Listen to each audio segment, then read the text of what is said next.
segundo Foro Nacional de Periodismo Científico y Divulgación en Colombia. Y ahora vamos a hablar con Germán Puerta. Él es divulgador y promotor de Planetarios, un planetario, y quien también tiene ahora su nuevo libro. Entonces vamos a ver qué nos cuenta Germán Puerta. Bienvenido, Germán, es un gusto tenerte y el público te espera. Hola, ¿cómo están?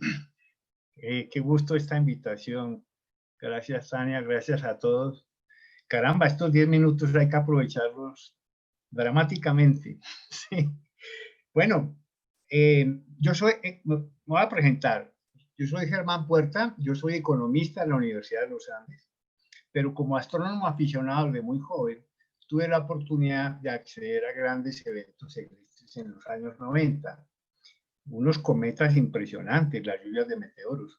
Pero en aquellos tiempos las comunicaciones, como ustedes saben, no eran lo de hoy día con las redes. Entonces la información era muy privilegiada. Yo me pregunté, ¿cómo es posible que estas maravillas, pues no las veamos sino algunas pocas personas?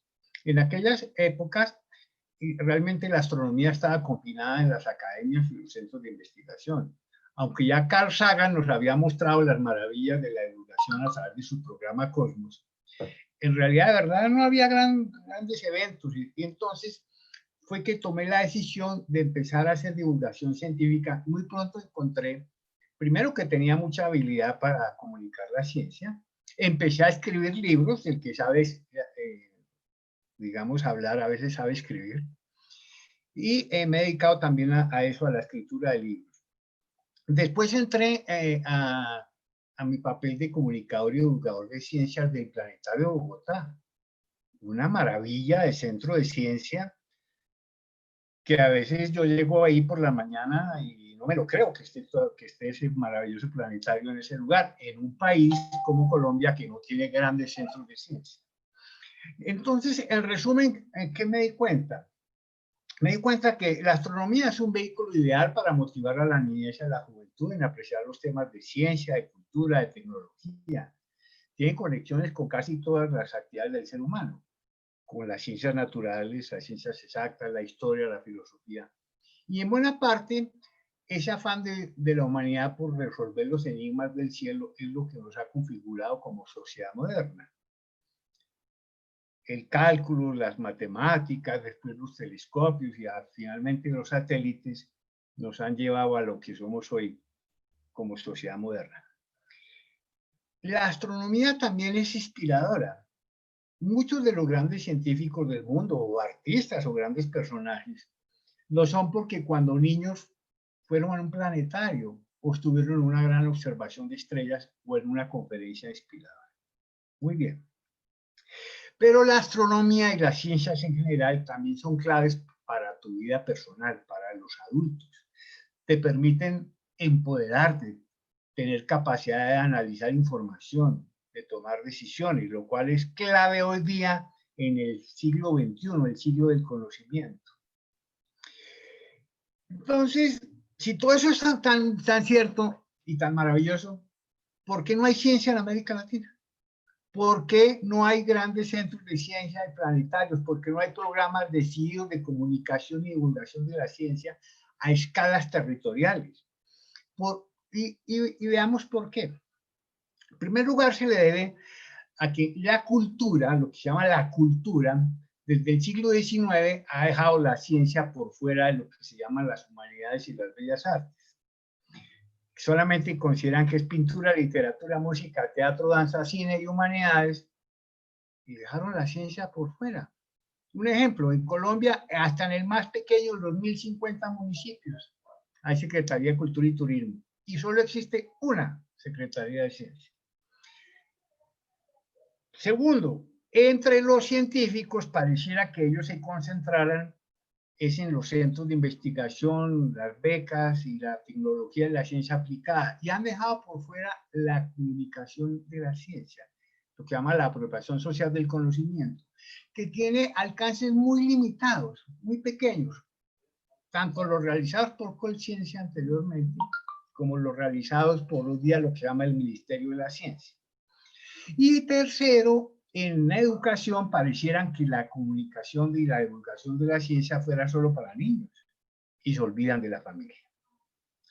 Entonces, ¿qué debemos hacer? Debemos seguir la recomendación que ha hecho la Misión de Sabios de Ciencia y Tecnología 2019, que entre sus recomendaciones afirma que en Colombia había establecerse una red territorial de planetarios, centros de ciencia, parques científicos, museos interactivos. Se requiere la infraestructura para que cotidianamente la población reciba los beneficios de la comunicación y divulgación de la ciencia. Lo que sucede en el Planetario de Bogotá, o en Maloca, o en el Parque Explora Medellín. Pero grandes extensiones del país carecen por completo de esa infraestructura. Sí, está bien llevar el planetario portátil, hacer el festivalito de astronomía y otras cosas, pero eso tiene un alcance muy limitado porque, créanme, este tema de la integración de la cultura científica en la sociedad es esencial para transformar la sociedad. La ignorancia es la base de todos los males y esto se requiere hacerlo con urgencia, con escala territorial, con y eso para eso se requiere la infraestructura. Entonces, mi propuesta se llama un planetario por cada estadio, ¿sí? Imagínense que en Colombia hay 180 estadios de fútbol y béisbol y solo hay 3 grandes planetarios. Entonces, creo que tenemos que equiparar. Ahora, esto es válido para Perú, Ecuador, Bolivia, el mismo Argentina, Chile, tal vez Brasil tiene un poco más de infraestructura y México, pero en realidad el territorio de toda Latinoamérica carece por completo de esas grandes infraestructuras, ¿no? Así es de que, bueno, y estoy compartiendo en mis redes sociales, no sé si las ven, astropuerta@gmail.com, mi correo, escríbanme, tengo cantidades de materiales sobre estos temas, @astropuerta en Instagram y Twitter. Y efectivamente, mañana estoy lanzando mi nuevo libro que se llama Aventuras en la Vía Láctea, un libro para jóvenes y niños, o grandecitos como los que estoy viendo, que se quieran inspirar en la navegación del cielo, pero en forma de cuento. Va a ser toda una novedad y que espero que ustedes pues me acompañen en esto. Escríbanme porque yo mensualmente les envío un correo que les indica los eventos celestes, como los 3 que hay ahora en diciembre. La lluvia de meteoros de las Gemínidas, el 13. El gran eclipse total de sol en Chile y Argentina, que lo podemos ver en transmisión en directo. Y la superconjunción de Júpiter y Saturno del 21 de diciembre, que no se da tan cercana desde el siglo XVII. Entonces, grandes eventos, la astronomía fascinante, requerimos infraestructura.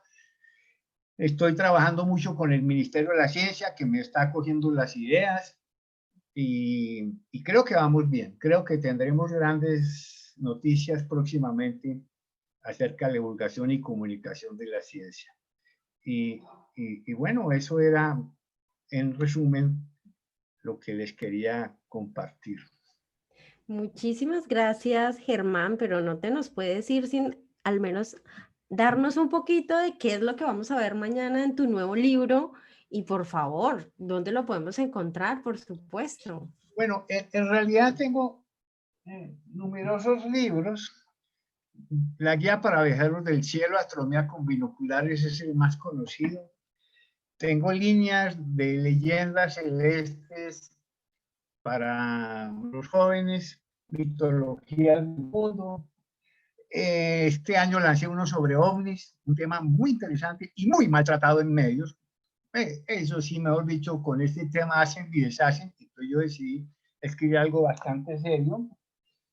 A veces yo soy el editor de mis propios libros, no voy con editoriales, entonces en este me puse en portada. ¿Por qué no?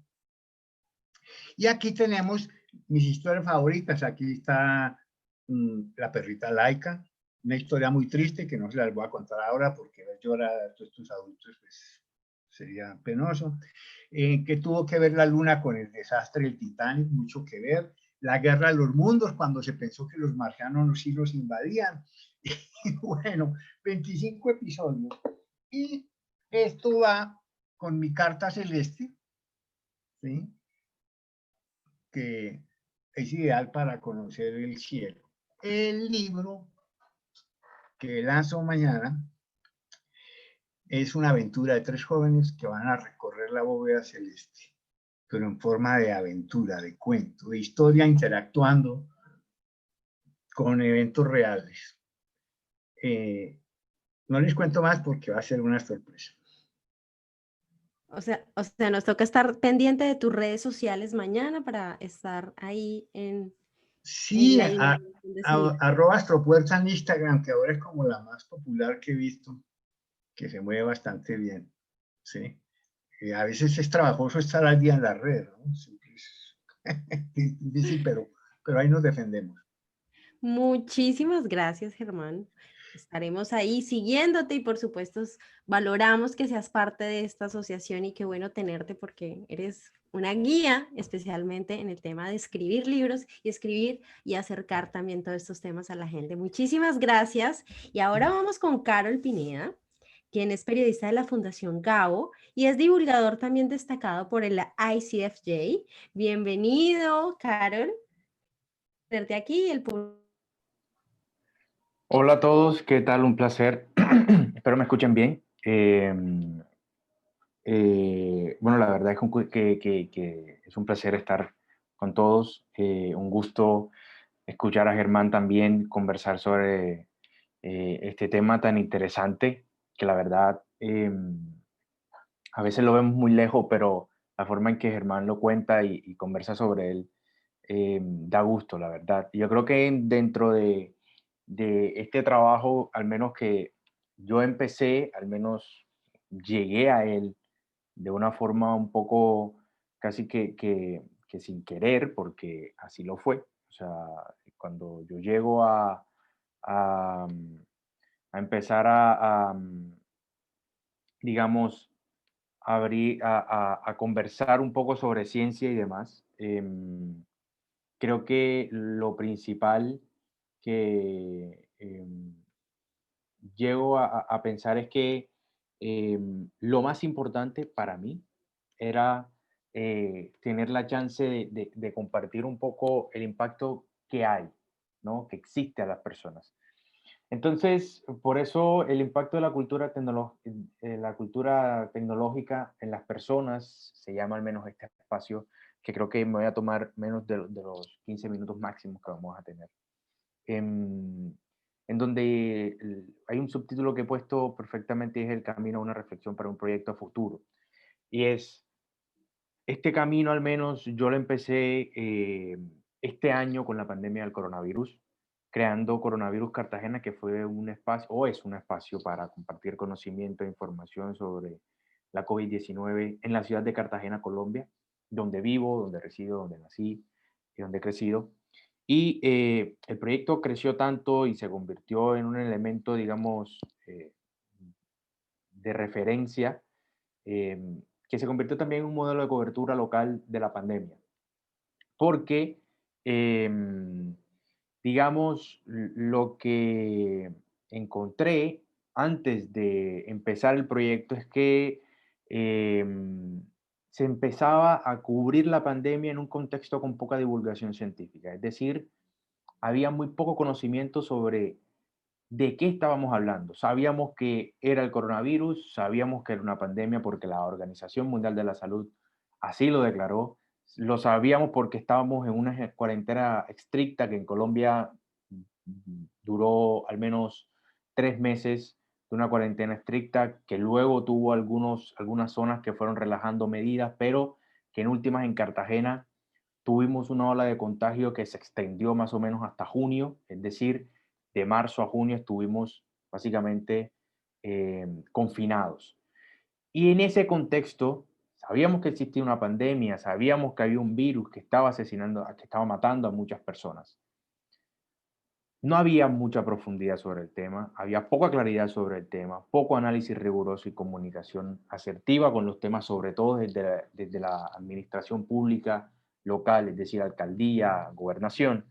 Y aunque, digamos, no estaba mal, había una excesiva dependencia de esa información oficialista.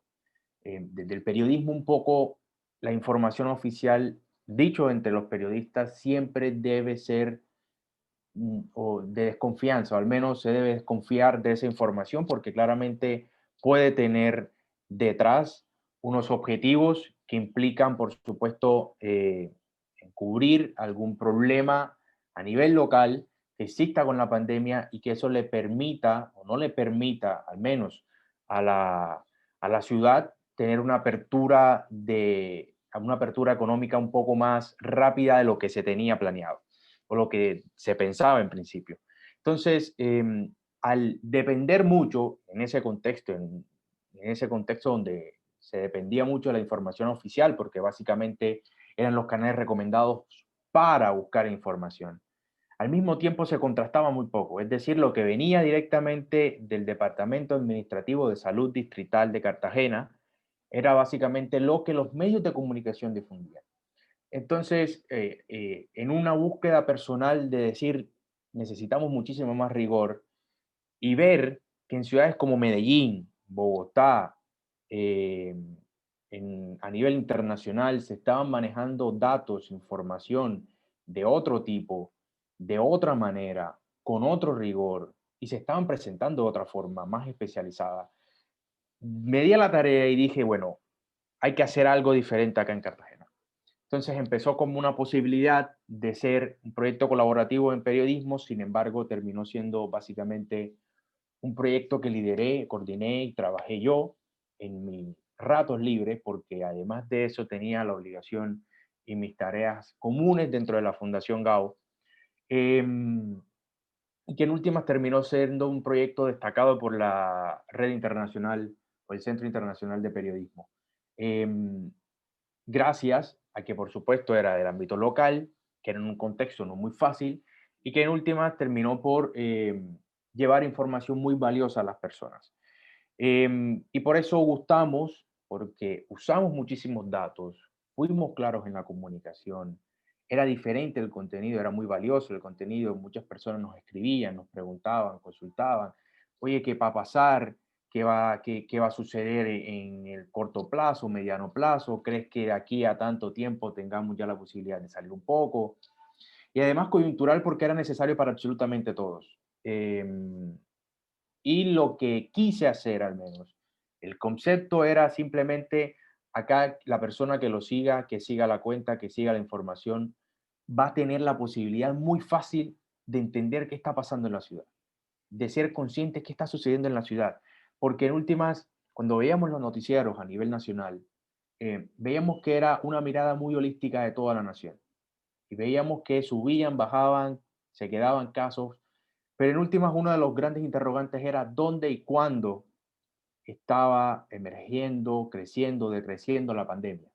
Y en Cartagena, mientras subía en Cartagena, en otras ciudades bajaba completamente y existía alrededor de todo eso un concepto sobre que los cartageneros no se están cuidando, se están portando mal y demás. Pero en últimas también había un problema de comunicación y era que por un lado, estaba que en Cartagena estaban haciendo un tamizaje muy amplio y grande para buscar contagios en zonas muy específicas, pero en otras ciudades no se estaba haciendo eso. Por eso en Medellín luego estalla, luego crece mucho en Barranquilla y en el resto de la costa atlántica, mientras que en Cartagena comienza a bajar. Entonces hubo un control que no se entendió en ese momento y que además la narrativa empezó a ser muy de segregar muchísimo, es decir, no, los cartageneros se están cuidando, lamentablemente, y demás. Pero en últimas había parte de responsabilidad del distrito, de la alcaldía, de los entes y las autoridades de salud, que tomaron cartas en el asunto muy tarde, tuvo que venir incluso el Ministerio de Salud a poner orden básicamente, y luego estaba también un poco de parte de la gente que en Cartagena la situación económica hacía que la gente saliera mucho a la calle. Entonces el aprendizaje que tuvimos fue más ciencia didáctica, más ciencia tangible, más periodismo en ciencia y mucho, digamos, más allá de ese periodismo científico solamente. Porque en últimas a veces el periodismo científico cae sin querer en los tecnicismos normales que nos traen los investigadores científicos, que nos traen los estudios científicos, y eso hace que digamos, las personas mucho no se enganchen con el material y con la ciencia que en últimas es muy amplia, muy vasta y que sobre todo nos da una posibilidad grande de estudiar. Entonces, eso fue Coronavirus Cartagena. Y luego de eso hay un punto de inflexión en donde ya estoy, digamos, metido en el tema, pero me hago muchas preguntas con relación a una pasión que yo tenía, era la tecnología. Siempre he sido apasionado por la tecnología, artefactos tecnológicos, qué va a pasar con la tecnología en un futuro, aquí está pasando algo interesante. Y entender un poco la tecnología, que empezaba en este año, empezó o se metió por completo, aceleró por completo el tema de la reducción de la brecha digital, en América Latina sobre todo. Entonces, tuve un punto de inflexión que fue un curso que tuve del el Centro Knight para el periodismo de las Américas de la Universidad de Austin, Texas. Ahí tuve la oportunidad de aprender muchísimo, documentarme y además escuchar a otros periodistas que cubren tecnología en América Latina. Y empecé a indagar y a escanear muchísimo el marco de ciencia, pero sobre todo de tecnología en los medios de comunicación. Y encontraba mucho gadget, es decir, mucha herramienta, mucha actualización de WhatsApp para que tu novio no vea tus mensajes. No sé, cosas así, que en últimas sí implicaba un poco, una porción muy reducida de las personas, pero en últimas no se veía mucho cuál era el impacto directo o indirectamente en los seres humanos. Entonces allí me comienzo ya a plantear una serie de, de ideas que van a desembocar más adelante en un fin, que es un proyecto que empezó o empieza ahora como un blog, pero que la idea es extenderlo muchísimo más a ser un medio de comunicación. Entonces, la tecnología 2 minutos. y sus formas y sus posibles impactos, extensión del pensamiento de la humanidad y los cambios de cómo nos relacionamos con la realidad, el dilema de las redes sociales y cómo estamos expuestos a la desinformación, es decir, cómo se utilizan las plataformas digitales, Facebook, Instagram, eh, Twitter, para difundir también mensajes eh, que vienen a partir básicamente de maquinarias políticas o que entienden a desinformar, como se vio en Estados Unidos, como se ha visto también en Brasil, como se ha visto también en Colombia, en donde mensajes, digamos, conceptos, teorías, se difunden con muchísima facilidad en redes sociales. ¿Qué contenidos también consumen nuestros niños? Hace poco el Common Sense, un instituto que, digamos, apela mucho por regular los contenidos digitales y que sean aptos para niños. Hablaba un poco al respecto de qué tanto inciden los comportamientos de los niños y además cuánto están expuestos ellos a consumir contenidos que no están hechos para niños. Cómo ha afectado incluso también el no tener internet en medio de la pandemia, personas que estaban, o niños jóvenes que estaban dando clases presenciales, que no tenían posibilidades de internet en su casa, salen de la escuela, deben ser confinados, pero los mecanismos o hay un cambio de dar clases, ¿no? En las aulas. Vamos a dar clases digitales, pero no todos tienen acceso a internet. ¿Cómo afecta? ¿Cómo ha afectado? Muchos han tenido que salir de los colegios. El fintech, ahora en este contexto de pandemia, cómo puede darnos incluso una posibilidad y una oportunidad de formalizar la economía muchísimo más. Esta teoría de la máquina tragamonedas que planteaba Tristan Harris, perdón, hace, ya no sé, creo que 5 o 6 años, donde hablaba de que el scroll que hacemos en las redes sociales es básicamente como si fuese una máquina tragamonedas, donde siempre intentamos buscar algo nuevo y ahí nos quedamos y eso hace que nos expongamos muchísimo más a las pantallas. ¿Cómo nos afecta? Entonces, en un contexto también donde las redes sociales están cada vez más se parecen, todas tienen Insta Stories, todas tienen videos, la mayoría tienen videos de mensajería, perdón, mensajería, otras tienen videos en vivo. Eh, todo ese contexto y ese universo que nos genera una avalancha informativa, ¿cómo nos afecta? Y en Publius hemos planteado un universo en donde hay unos principios muy básicos y es, no queremos hacer, digamos, o divulgar información sobre tecnología que sature a la gente. Estamos, sí, en redes sociales, estamos, sí, en digital, pero no queremos, la idea es desintoxicar ese escenario, o sea, no generar tanto material, o sea, eh, hacer mejor una curaduría y que las personas consuman cosas realmente valiosas. Conectar a través de un lenguaje sencillo, porque la tecnología también se tienen que traducir cosas técnicas que son muy importantes tenerlas en cuenta, profundizar, plantear conversaciones, reflexiones, estos espacios, por ejemplo, en donde yo vengo acá y podemos conversar sobre estos. Más allá del gadget, lo que decía al principio, buscar otras miradas. Sí, los celulares son importantes. Samsung todos los días publica, saca un nuevo celular. Apple todos los años saca un nuevo prototipo de iPhone, otro prototipo de iPad y Bonito. demás. Todo eso está bien, pero ¿qué más hay? ¿No? Y un poco de humanidad, abiertos a una participación con las personas, contar sus experiencias y ayudarnos un poco a contar más historias sobre tecnologías y que tengan que ver con las personas, que en últimas son los que están detrás, los que hacen la tecnología y al mismo tiempo los que estamos expuestos a todos estos avances tecnológicos que tenemos diariamente. Entonces, así llega Publius, así llego yo a este escenario, a este mundo, en un proyecto donde la idea es hablar de tecnología, pero hablar de tecnología a partir de cómo nos impacta, digamos, a las personas. Les dejo las redes sociales, mis redes sociales también, para que nos sigamos, para que conversemos muchísimo más sobre, sobre tecnología y muchísimos otros temas que, la verdad, podemos conversar de muchísimos más. Muchísimas gracias.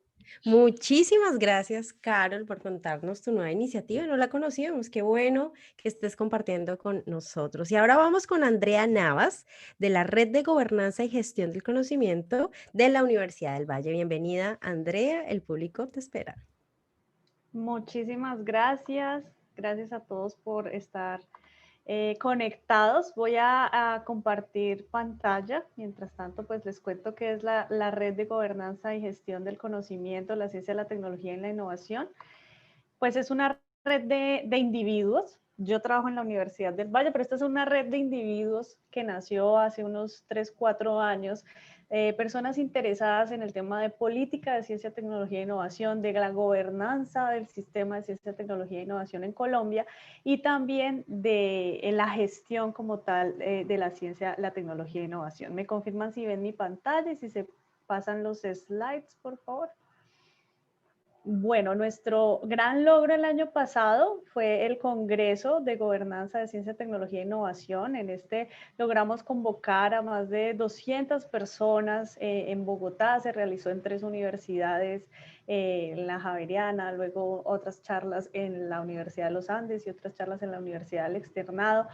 Y nuestro reto del siguiente paso de esta red era cómo mantener ese diálogo en temas de política de gobernanza de CTI y más pues ahora en tiempos de pandemia.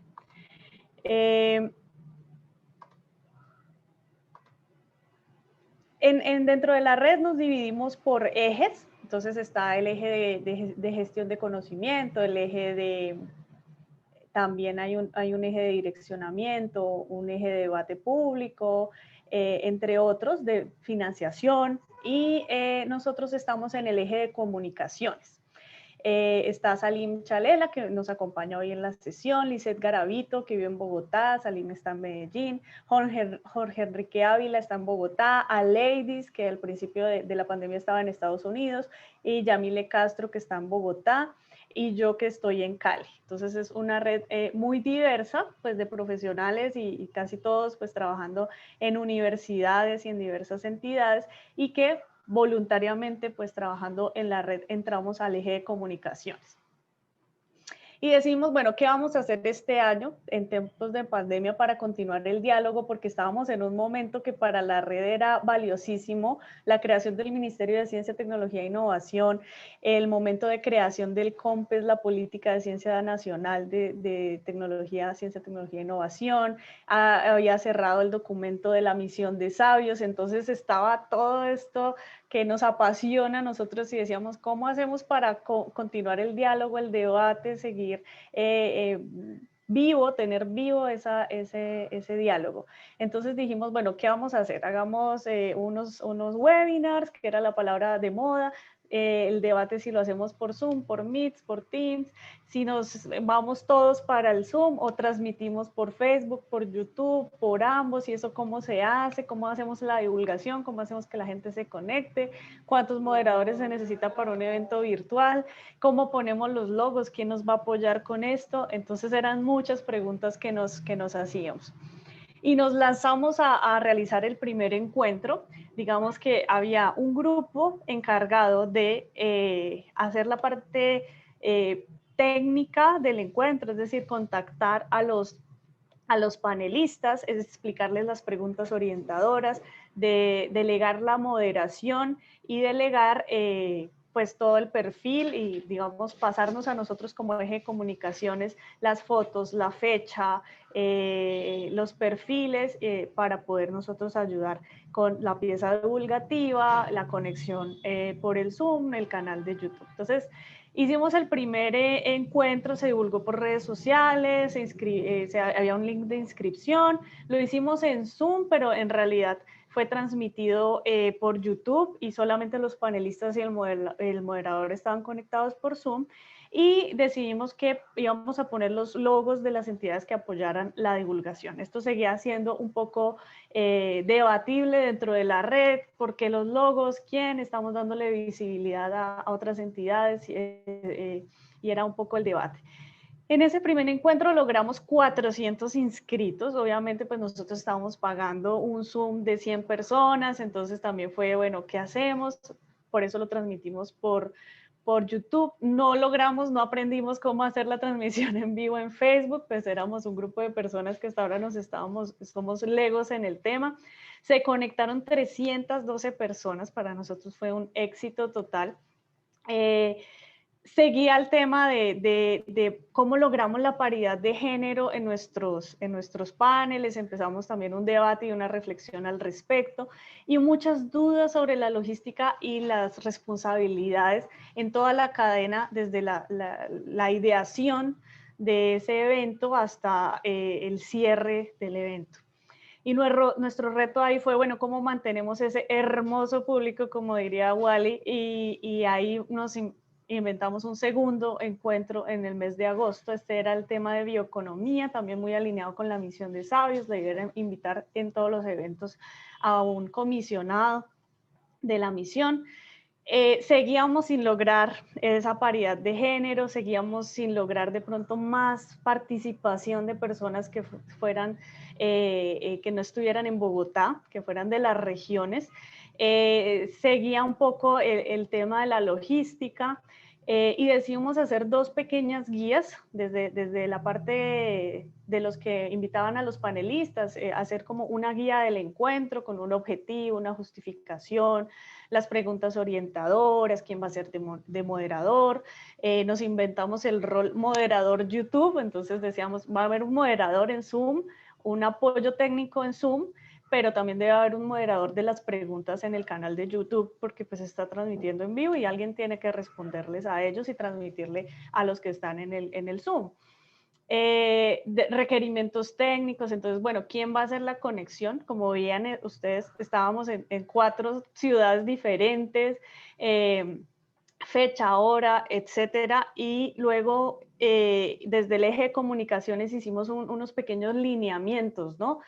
Cómo desde el eje de comunicaciones realmente éramos unos prestadores de un servicio de guía para el desarrollo de estos encuentros. Entonces hicimos unos pequeños lineamientos de ideación del evento, cómo hacemos toda la parte pre-evento, que es la pieza gráfica, la divulgación en redes sociales, la inscripción, la comunicación de pues cuál va a ser el enlace para transmitir el evento, el momento del evento, el momento de la conexión, el momento de desarrollo, y bueno, cómo es el post-evento, porque pues cuando se transmite en YouTube, pues hay que después editar el video, ponerlo bonito, ponerle los tags, etcétera. Entonces también pues había un trabajo interesante que hacer, y alguien lo tenía que hacer, y todo esto es pues tiempo voluntario de las personas. Seguimos en octubre con otros encuentros, más o menos cada 20 días estábamos haciendo uno. Aquí ya logramos invitar gente de Medellín, de Bucaramanga, todavía no logramos como visualizar el tema de, bueno, cómo nos planteamos realmente programarnos para que haya equidad de género en nuestros paneles. Luego decidimos hacer el encuentro, pues definitivamente como sin logos, porque decían, ¿por qué no ponen el logo de mi universidad? Si yo soy de esta universidad o de la otra, y todos trabajamos más que todo en universidades o centros de investigación, entonces finalmente somos una red de personas y no de entidades. Decidimos evitar esa discusión por ahora y, por ejemplo, en una reflexión acá hicimos un encuentro muy bonito que era bioeconomía con perspectivas indígenas. Y en la pieza gráfica, y como lo muestro ahí sin querer queriendo, pues nos quedaron en la pieza gráfica los representantes indígenas en la sección de abajo y los representantes de la red en la sección de arriba. Claro, pues cuando empezamos a hacer la divulgación, empezamos a recibir retroalimentación de personas que tienen sensibilidad en estos temas y que ven con otro chip esto, así como yo veo cuando hay un manel y que veo que en la pieza gráfica solo hay hombres y salgo a gritar, pues la gente con sensibilidad dijo, ¿cómo así? Los indígenas abajo y los blancos arriba, que esto no es equidad, que el sesgo, etcétera. Obviamente lo hicimos sin querer y nos trae reflexiones y aprendizajes incluso de poder tener ese tipo de sensibilidad a la hora de comunicar y de divulgar nuestros eventos. Ese evento también pues tuvo un chascarrillo y pues como ustedes saben la transmisión de YouTube a través del Zoom pues requiere que uno se conecte con el Gmail y por estar en diferentes ciudades el Gmail es tan seguro que no reconocía pues las IPs y se bloqueó la contraseña, bueno hubo un problema ahí, no logramos hacer la transmisión en YouTube, tuvimos que reprogramar para los siguientes 8 días, pero entonces se dan ese tipo de cosas, de que pues todos tenemos diferentes ciudades, pero igual tenemos acceso a nuestra forma como accedemos a las plataformas y pues sucedían este tipo de chascarrillos. Que hemos concluido que los resultados han sido buenos y los aprendizajes muchísimo. Y en ese sentido, pues doy mucho valor a todo el equipo del eje de comunicaciones que hemos trabajado muchísimo para lograr estos números tan maravillosos. Es un canal de YouTube que se abrió el 4 de agosto de este año y que hasta el momento, y este es el pantallazo que saqué ayer para esta presentación, pues logramos 402 suscriptores y pues muchas visualizaciones. Nuestros desafíos, la sistematización de la experiencia, la planeación, la gestión del tiempo y cómo cambiamos ese chip para lograr hacer un panel diverso y enriquecer nuestros diálogos. Tenemos también un público grande en nuestra base de datos los que se suscriben para participar en nuestros eventos. Entonces también cómo manejamos este público, cómo medimos el éxito y el impacto de nuestros encuentros y también cómo logramos más interacción. Entonces, mi conclusión es, no sabemos cuándo podemos volver a tomarnos una foto juntos como quisiéramos, ni cómo volver a relacionarnos así en persona, pero el debate sí debe continuar y usemos las redes sociales como ese espacio de encuentro y networking. Eso es lo que les quería contar el día de hoy. Muchísimas gracias. Muchísimas gracias, Andrea, por tu presentación. Y ahora vamos con Paula Grisales. Ella es comunicadora y socióloga de la Universidad Javeriana y nos va a traer el tema de la importancia de tener cátedras de comunicación pública de la ciencia, pues, en la academia. Bienvenida, Paula. Te escuchamos. Buenas noches. Bueno, quiero iniciar contándoles que, bueno, una pregunta que a mí me inquieta bastante es ¿cómo piensan las personas del común que luce o que debe lucir un investigador o investigadora? ¿Cierto? ¿Cómo piensan que es un científico o una científica y qué hacen, dónde se la pasan metidos en un laboratorio, si su prenda de vestir favorita es una bata blanca?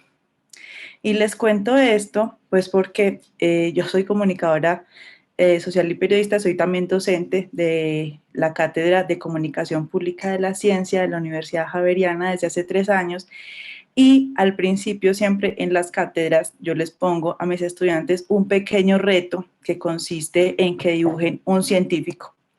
Y quiero mostrarles ahora brevemente, muy brevemente, voy a compartir mi pantalla para mostrarles uno de estos resultados con los estudiantes para que veamos un poquito qué es lo que pasa. Ya, no sé si están viendo en este momento. ¿Sí? Hola.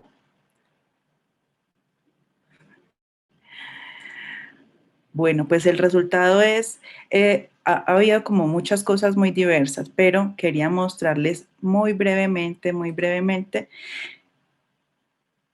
algunos de los dibujos que he observado durante los últimos años. Yo creo que podemos ver una regularidad aquí, ¿cierto? Entonces, imaginamos que el científico es un hombre. Ha habido muy pocas, pues algunas personas pintan chicas, pero en su gran mayoría hay un imaginario acerca de que el científico es un hombre, además es una persona mayor, son personas que no se peinan, o sea, siempre tienen el cabello revuelto, tienen problemas de visión, la mitad de las veces tienen gafas, casi siempre están usando una bata, como vemos acá en estas imágenes, llevan, o sea, parece que siempre llevan en la mano una probeta, ¿cierto? Y están siempre en un laboratorio, ¿cierto?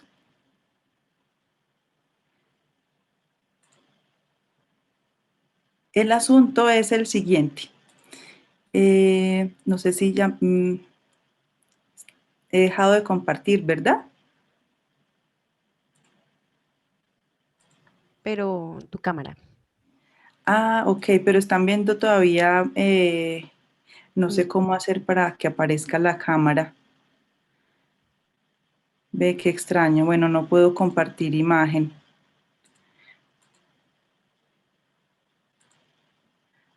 ¿Ustedes están viendo en este momento algo de lo que yo estoy mostrando en el computador o todavía no? No, te saliste de la presentación.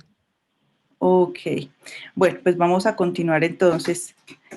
El asunto es que la idea es que digamos, estas imágenes que ustedes pudieron ver hace un momentico, de lo que nos hablan es que hay pues unos imaginarios erróneos sobre la ciencia y sobre los científicos, ¿cierto? Que son síntomas, identifico yo, de lo alejada que está o ha estado la ciencia de la vida cotidiana de las personas del común. Y son pocas las universidades que ofrecen cátedras de comunicación de la ciencia.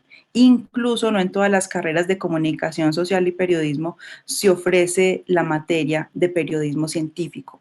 Yo identifico que si el desafío que tenemos nosotros como país es volvernos una sociedad del conocimiento, pues nosotros debemos procurar que cada vez más y más personas se acerquen a la ciencia, ¿cierto? Que la experimenten, que comprendan qué es, cómo se hace, para qué se hace, que valoren la importancia social de producir ese tipo de saber, que identifiquen que en muchos casos la ciencia nos ayuda a resolver problemas reales que tenemos como sociedad, que las personas, que cada vez más y más personas identifiquen que el conocimiento científico nos ayuda a tomar mejores decisiones, no solo como ciudadanos, sino como sociedad, ¿cierto?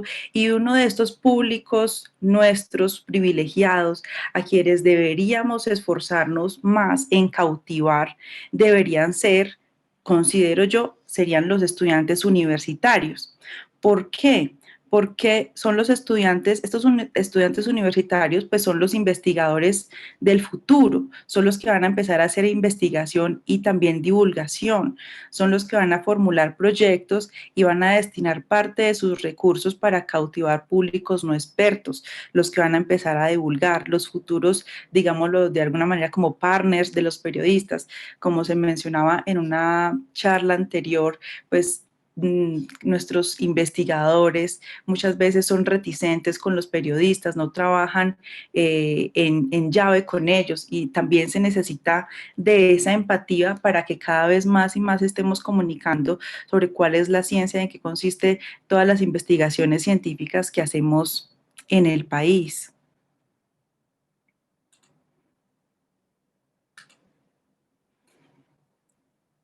Por favor, discúlpenme un momentico, estoy tratando el video, pero creo que no, hay algún problemita acá y no logro. Bueno, voy a continuar entonces.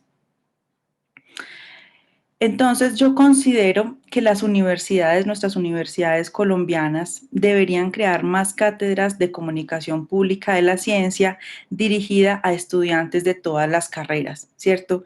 Y lo que debemos lograr en esas cátedras es enamorar a los estudiantes no solo de la ciencia o de su ciencia, sino de la comunicación dirigida a públicos no expertos desde iniciativas hechas por ellas en sus propios lenguajes. Entonces, yo en este punto quiero contarles parte de esa experiencia que yo he tenido como docente de estudiantes de múltiples carreras en múltiples semestres en la Cátedra de Comunicación Pública de la Ciencia en la Javeriana, es que los chicos muchas veces llegan pues como con ese temor a comunicar la ciencia en palabras sencillas, o sea, muchas veces sienten que es una herejía, porque claro, los profesores que están formándolos como investigadores pues también fomentan en ellos que deben hablar desde la jerga especializada, ¿cierto? Pero a lo que llegamos en la clase es que esa jerga especializada es para hablar entre especialistas, pero para cautivar y para contar esos hallazgos a otros públicos diferentes, la idea es hablar en términos más sencillos, y les cuento que eso al principio es un reto para ellos, ese cambio de chip, pero a la final todos los estudiantes terminan muy apasionados del asunto, y quizás es también porque ellos están ávidos de esas herramientas del lenguaje que les permitan comunicarse mejor. Incluso, pues puede ser, digamos, iniciativas que ellos pueden aplicar incluso en su cotidianidad, en su ejercicio profesional.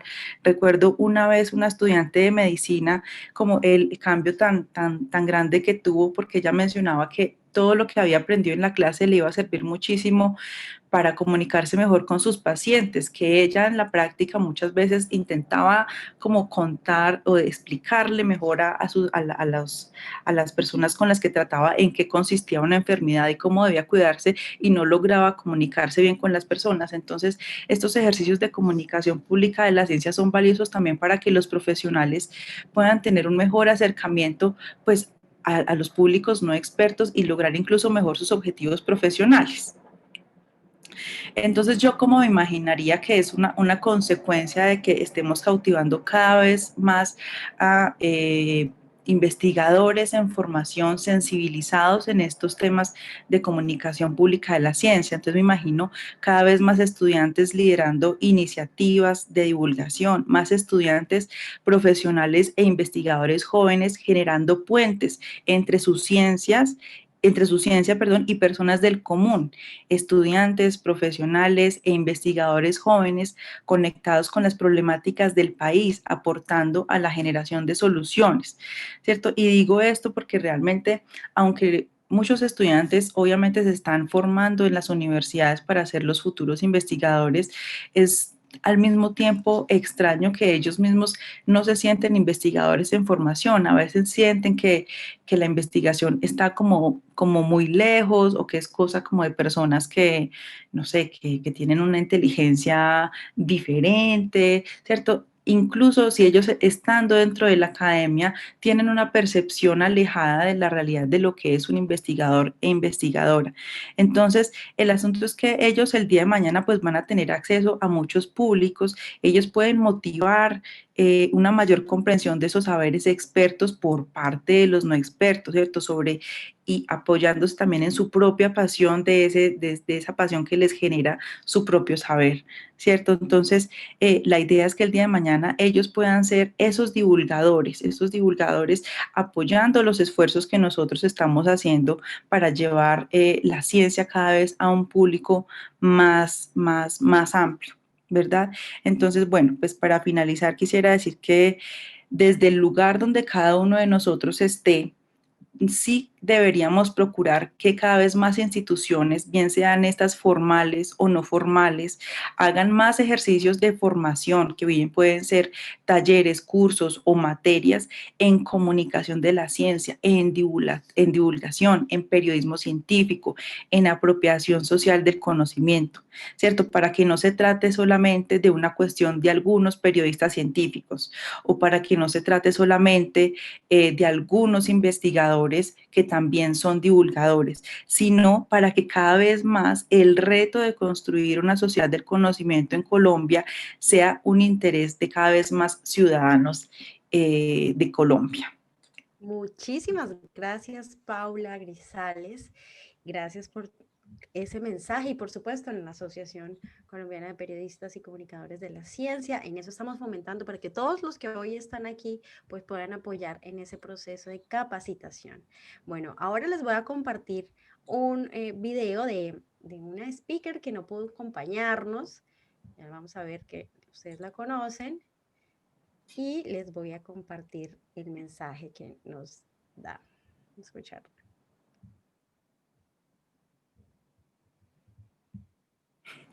La aventura es una colección de... ¿Están escuchando el sonido? Muy bajito, pero sí se escucha. Ponle un poco más de volumen, porfa, ¿puedes? De 8 libros, eventualmente serán 15, novelas de aventuras, pero todas basadas en ciencia real, que yo como reportera he vivido durante los últimos 30 años, de cubrir toda clase de ciencias que van desde temas aeroespaciales, temas de paleontología, temas de robótica, nanotecnología, salud y naturalmente virus. Este libro, por ejemplo, Una enemiga invisible, lo escribí 5 años antes del coronavirus y es un poquito como un retrato del coronavirus, es como un poquito como que de alguna manera me antepuse a lo que está pasando. Son libros escritos para chicos entre los 9 y los 14 o 15 años. Los edita Editorial Planeta Colombia. Están en este momento en la China, traducidos al mandarín. Y me encantaría poderlos ver en inglés. En un momento dado estuvieron en el Perú y en otras partes de Latinoamérica, pero pues estoy esperando a que eso vuelva a suceder.